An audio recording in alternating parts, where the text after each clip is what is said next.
right, welcome back to the Mason Movement. I'm B, And I'm Jessy. and today we're recording from our car. We just woke up from the best nap of my life so far. So Wow. it's. We had to wake up really early this morning, and yeah, I didn't think that I was going to sleep, but man, I laid down. She laid down. She was going to go do something else, got comfortable, and we've been slumped. So we were like, all right, we're going to go record this podcast before we work. Yeah, So, awesome. So, holidays are upon us. Mhm. Thanksgiving is in a couple days. Thursday. Yeah. So, we thought it would be timely and appropriate to talk about just navigating the holiday season, in particular, like navigating your family dynamics. Everyone has different interesting, family members. People gel, some people don't. We were reflecting on our own family stuff. So, yeah, let's get into it. Yeah, so we are doing this year like something super small and intimate with just like, yeah, my brother-in-law, my mother-in-law, and his fiance, and like that's and us, And Right. we just decided to go that way because, yeah, boundaries. And there's certain people we don't necessarily want to be around, and just giving ourselves that permission to do what feels good and right for us. Right, right. Like I don't gel. We're going to be spending the holidays like with my family. So like I Mm-hmm. don't gel with, like different extended family members, and finally, like after so many years, it's just like give myself permission that that's okay to not be around, certain people, and to not feel like guilty about going to, certain larger like family gatherings. Like all Mm-hmm. of that is totally okay. If you're not feeling it, don't go. Right. I know. I think I used to like put so much pressure on myself to show up even when I didn't really want to certain like family functions, and like, yeah, the older I've gotten, the more I've realized like, no, my mental health is like priority, and like what I want and my, need is of the utmost importance, and I'm not going to put myself in a space where I'm not going to feel comfortable or, free to be me. Right. Right. I think that we've kind of gotten to like, I don't know if I want to say that age or just that like point Mm-hmm. in time where it's like, okay, I'm like starting to not give a fuck. And it feels really good. It's super liberating. Like B 5 years ago would have maybe felt really guilty. Maybe she wouldn't have gone to the thing, but I would have felt like overwhelmed with guilt. Mm-hmm. And now that guilt is really subsiding. So I think that that takes time, but also like consciously giving yourself that permission to do what makes you feel the best. Right. And also just like, we don't necessarily celebrate, the traditional holidays too. So, like Christmas doesn't really like feel in alignment for us, but like, we more so celebrate winter solstice and, things like that. And yeah, I think that's okay. I think initially, like, some of my family didn't understand that when I told them, and they were like, Me wait, too. you've always loved Christmas. What do you mean? And I'm like, I'm allowed to change my mind, Right. It just doesn't feel good to me anymore. Right. Right. And aligning into that, like celebrating something like winter solstice, for me, it feels so much more like personal and sacred. Like, Mm-hmm. we create an altar and we do like certain rituals, and yes, of course there's a celebration to that, but also like it just feels so personal, like with me in spirit.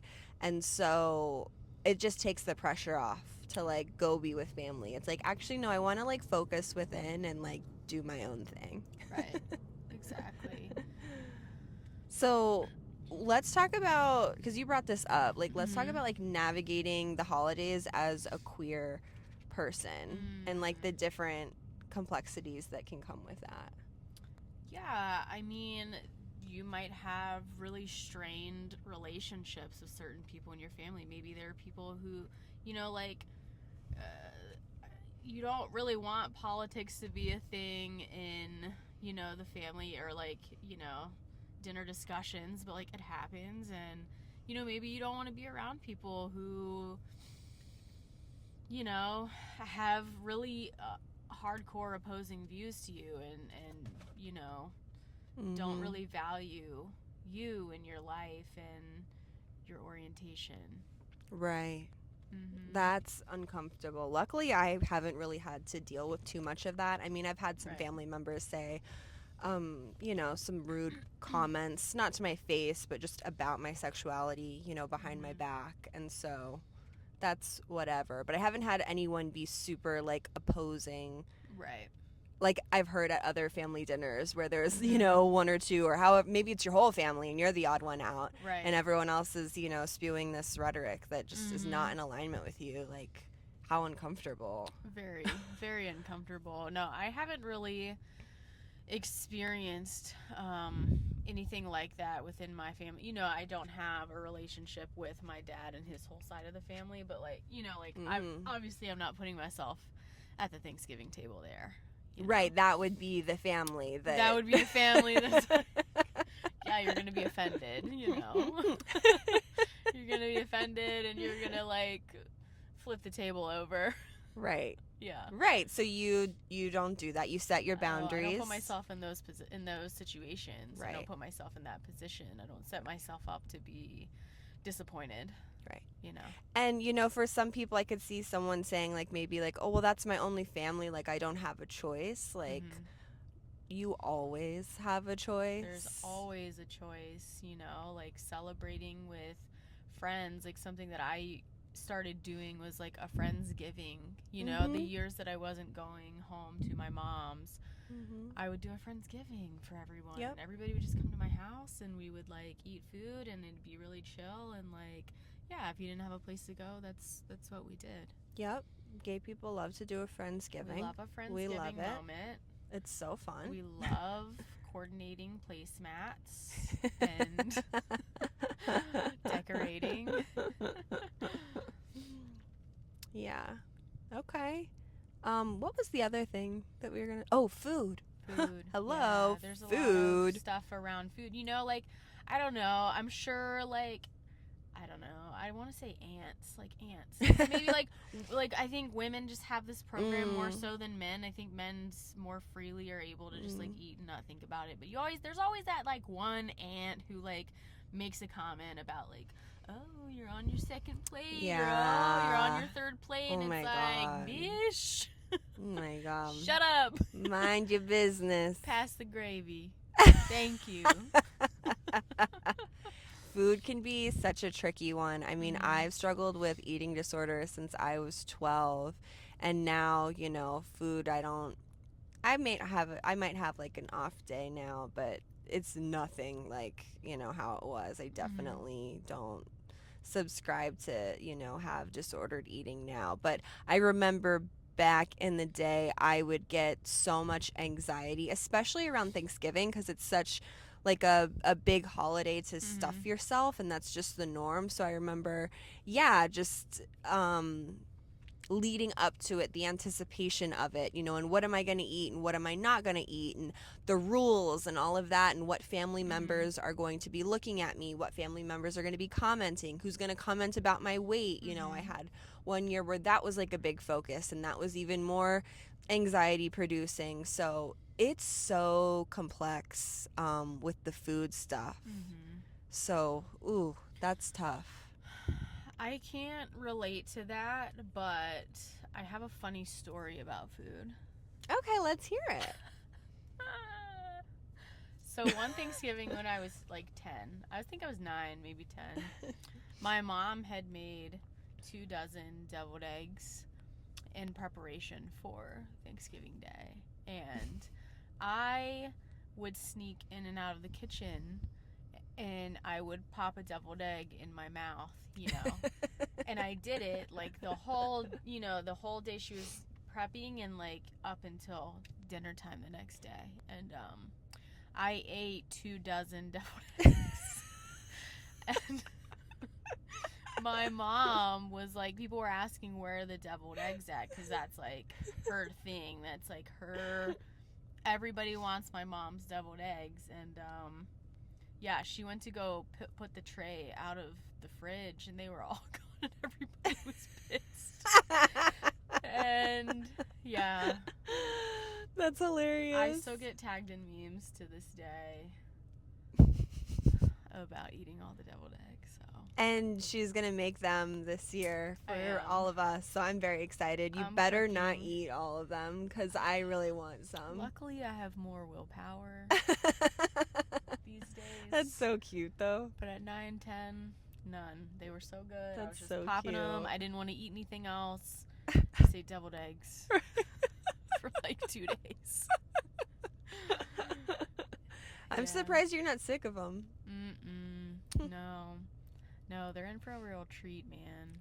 They're getting a real Southern Thanksgiving this Yay! year. Yeah. I'm so excited.